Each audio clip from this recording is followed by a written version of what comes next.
Charles-François Dumouriez was a French general during the French Revolutionary Wars. He shared the victory at Valmy with General François-Christophe Kellerman, but later deserted the Revolutionary Army, and became a royalist intriguer during the reign of Napoleon as well as an advisor to the British government. Damouriez is one of the names inscribed under the Arc de Triomphe, on column 3. Early life. Damouriez was born in Cambrai, on the Scheldt River in northern France, to parents of noble rank. His father, Antoine-François Dumouriez, served as a commissary of the Royal Army, and educated his son most carefully and widely. The boy continued his studies in Paris at the Lycée Louis le Grand, and in 1757 began his military career as a volunteer in the campaign of Rosbach, where he served as a cornet in the Régiment des Gardes. He received a commission for good conduct in action, and served in the later German campaigns of the 7 Years' War with distinction, but at the peace he was retired as a captain, with a small pension and the Cross of St. Louis.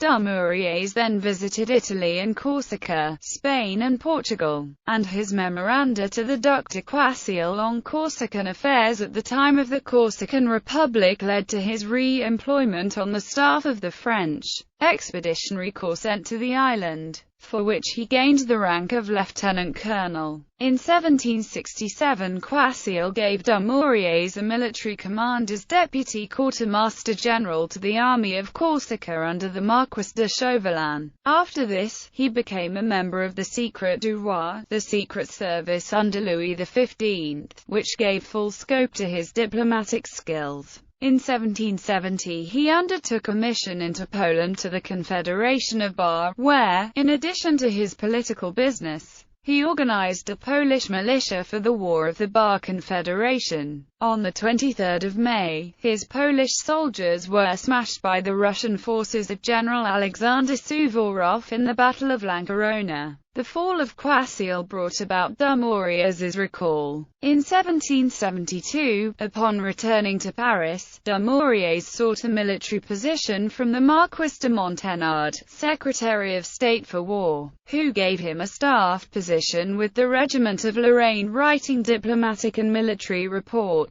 In 1773, he found himself imprisoned in the Bastille, where he spent 6 months, occupying himself with literary pursuits. He was then removed to Caen, where he remained in detention until the accession of Louis XVI in 1774. Damouriez was then recalled to Paris and assigned to posts in Lille and Boulogne by the Comte de Saint-Germain, the new king's minister of war. Upon his release, Damouriez married his cousin, a certain Mademoiselle de Brossy, but he proved a neglectful and unfaithful husband, and in 1789 the couple separated. Madame Damouriez took refuge in a convent. In the meantime, Damouriez had turned his attention to the internal state of his own country, and amongst the very numerous memoranda which he sent to the government was one on the defense of Normandy and its ports, which procured for him in 1778 the post of commandant of Cherbourg, which he administered with much success for 10 years. He became a Maréchal de Camp in 1788, but his ambition was not satisfied.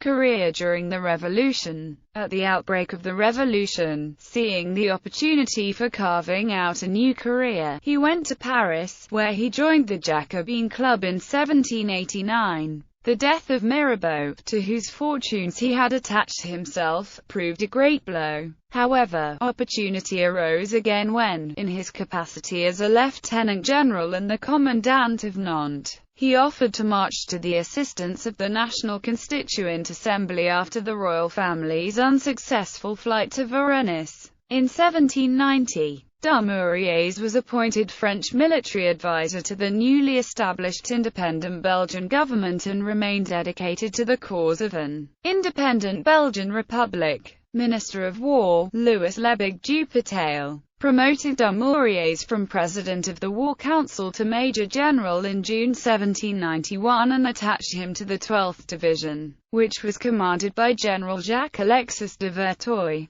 He then attached himself to the Girondist party and, on the 15th of March 1792, became the French Minister of Foreign Affairs. Damouriez then selected Pierre Lebrun as his first officer for Belgian and Liégeois affairs. The relationship between the Girondists and Damouriez was not based on ideology, but rather based on the practical benefit it gave to both parties. Damouriez needed people in the Legislative Assembly to support him, and the Girondists needed a general to give them legitimacy in the army. He played a major part in the declaration of war against Austria, and he planned the invasion of the Low Countries. His foreign policy was greatly influenced by Jean-Louis Favier. Favier had called for France to break its ties with Austria. On the king's dismissal of Roland, Clavier and Servan, he took Servan's post of Minister of War, but resigned it 2 days later on account of Louis XVI's refusal to come to terms with the National Constituent Assembly,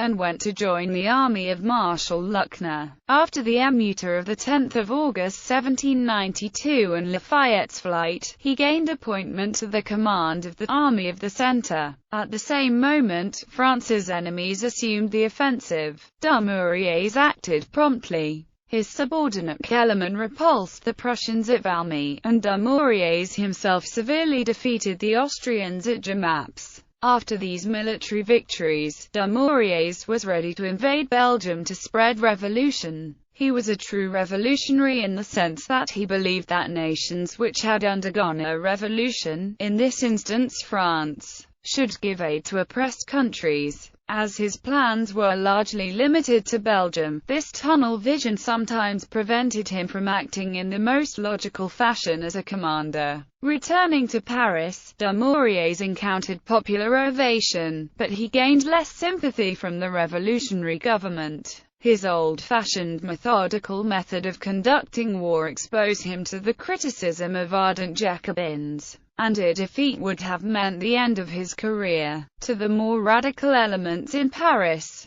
it became clear that Damouriez was not a true patriot when he returned to Paris on 1 January 1793 and worked during the trial of Louis XVI to save him from execution. Damouriez had also written a letter to the convention scolding it for not supplying his army to his satisfaction and for the decree of 15 December, which allowed the French armies to loot in the territory they had won. The decree ensured that any plan concerning Belgium would fail due to a lack of popular support among the Belgians. This letter became known as Damouriez's declaration of war. After a major defeat in the Battle of Neuendein in March 1793, he made a desperate move to save himself from his radical enemies, arresting the 4 deputy commissioners of the National Convention who had been sent to inquire into his conduct as well as the Minister of War, Pierre de Bournonville. He handed them over to the enemy, and then attempted to persuade his troops to march on Paris and overthrow the revolutionary government. The attempt failed, and Damouriez, along with the Duc de Chartres and his younger brother, the Duc de Montpensier, fled into the Austrian camp.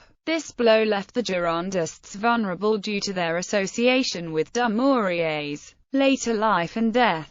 Following his defection in April 1793, Damouriez remained in Brussels for a short time, and then travelled to Cologne, seeking a position at the Elector's Court. He soon learned he had become an object of suspicion among his countrymen, the royal houses, aristocracies, and clergy of Europe. In response, Damouriez wrote and published in Hamburg a first volume of memoirs in which he offered his version of the previous year's events. Damouriez now wandered from country to country, occupied in ceaseless royalist intrigues, until 1804 when he settled in England, where the British government granted him a pension. He became a valuable advisor to the British War Office in its struggle against Napoleon, though the extent of his aid only became public many years later. In 1814 and 1815, he endeavoured to procure from Louis XVIII the baton of a Marshal of France but failed to do so. He died at Turville Park, near Henley-on-Thames, on 14 March 1823. Damouriez's memoirs appeared at Hamburg in 1794. An enlarged edition, La Vie et les Mémoires du Général Damouriez, appeared at Paris in 1823. Damouriez also wrote a large number of political pamphlets.